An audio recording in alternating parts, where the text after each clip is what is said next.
Saudara yang terkasih, saya mau membagikan renungan kita pada saat ini yang didasarkan pada sebuah kisah di 2 Raja-Raja pasal 6 ayatnya yang ke-15 sampai ayatnya yang ke-17.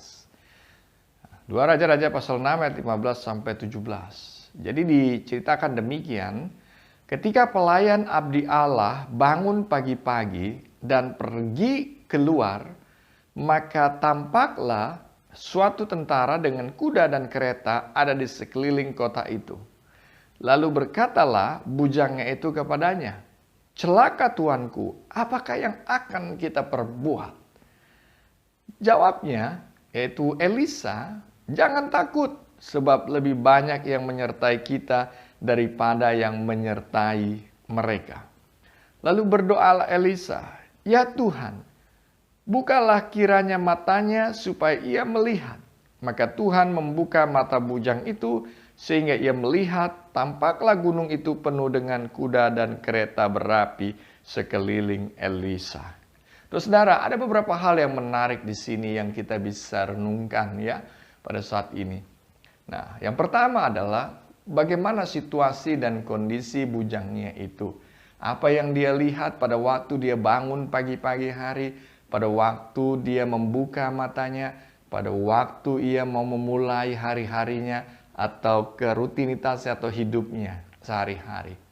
Alkitab katakan, pada waktu ia bangun pagi-pagi, yang pertama dia lihat adalah sebuah ancaman. Yang pertama dia lihat adalah sebuah mara bahaya. Yang pertama yang dia lihat adalah sebuah tantangan. Nah, saudara-saudara, itu yang dialami oleh hamba Elisa ini atau bujang daripada pelayan dari Elisa ini. Apakah yang dia lihat itu adalah sesuatu yang halusinasi atau bukan? Tentu saja, itu adalah kenyataan, fakta. Karena pada saat itu Raja Aram mengerahkan tentara-tentaranya untuk apa? Untuk berusaha untuk menangkap sebetulnya Elisa. Karena dia merasa marah sekali sebab Elisa bisa membongkar semua rahasia-rahasianya. Sehingga Raja Israel itu boleh selamat karena juga informasi dari Elisa. Nah, saudara-saudara, apakah kita mengalami seperti yang dialami oleh bujang ini? Pada waktu kita membuka mata kita di tahun yang baru ini, apa yang kita lihat yang ada di depan kita? Apa yang kita pandang pada waktu mata kita ini terbuka? Atau pada waktu setiap hari kita bangun pagi hari, apa yang saudara lihat? Apa yang saudara pandang? Apakah itu sesuatu yang mengancam? Apakah itu sesuatu yang menantang hidup saudara? Apakah sesuatu itu yang mengancam hidup saudara? Tentu ini akan bergantung bagaimana saudara akan menjalani hari-hari saudara. Bujang ini menceritakan bahwa pertama ia bangun, ia hanya melihat sebuah tantangan. Ia hanya melihat sebuah persoalan. Tetapi Elisa ajarkan sesuatu yang penting bagi dia. Ajarkan sesuatu yang penting agar dia tidak takut. Agar dia tidak takut. Dibilang jangan takut. Kenapa? Kenapa Elisa bilang jangan takut? Karena Elisa mau mengatakan pada dia bahwa ketika engkau melihat ada banyak ancaman, ada banyak mara bahaya di depan matamu, depan hadapanmu, hidupmu, maka ada hal yang harus kau lihat. Yang lebih daripada itu, Elisa bilang, lebih banyak yang menyertai kita daripada yang menyertai mereka.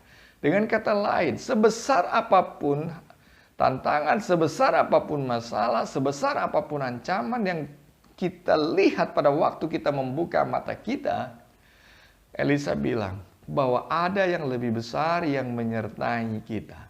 Cuman persoalannya adalah bahwa seperti hamba itu, kita hanya melihat hidup kita, hanya melihat apa yang ada depan kita dengan hanya melihat pakai mata kita saja, mata fisik kita saja. Sehingga ada kekhawatiran, ada ketakutan, ada mungkin kelemahan yang bisa itu terjadi dalam hidup kita pada waktu kita melihat hari-hari kita. Tapi Elisa bilang, kita harus belajar untuk melihat apa yang lebih besar yang menyertai kita? Apa yang lebih besar yang ada bersama dengan kita? Bagaimana itu bisa terjadi? Elisa memohon pada Tuhan. Elisa tahu bahwa hambanya ini butuh mata yang lain untuk melihat kenyataan yang ada. Butuh penglihatan yang lain untuk melihat situasi-situasi yang ada. Dia mohon pada Tuhan, Tuhan celikan mata hambaku ini. Tuhan bukakan matanya, bukakan. Kenapa Elisa meminta dia Tuhan untuk membukakan mata hambanya? Supaya hambanya ini tidak takut. Supaya hambanya ini bisa melihat penyertaan Tuhan yang lebih besar dari apa yang dia pandang dengan mata jasmaninya. Terus saudara, mungkin saat ini, saudara hanya melihat sebuah persoalan, melihat pergumulan, melihat ancaman dalam hidup saudara, melihat tantangan. Tetapi hari ini kita diajarkan, kita mesti bisa juga melihat semua itu dengan mata yang lain, yaitu mata iman, bahwa ada yang lebih besar yang menyertai kita. Karena itu saudara-saudara, minta Tuhan, Tuhan celikan mataku, buka mataku, supaya aku hanya melihat tantangan dan pergumulan, tapi aku lebih bisa melihat siapa yang lebih besar yang menyertai aku, menyertai diriku, menyertai keluargaku, menyertai kita semua dalam kepungan persoalan-persoalan kehidupan. Tuhan memberkati saudara. Tuhan mencelikan mata saudara. Amin.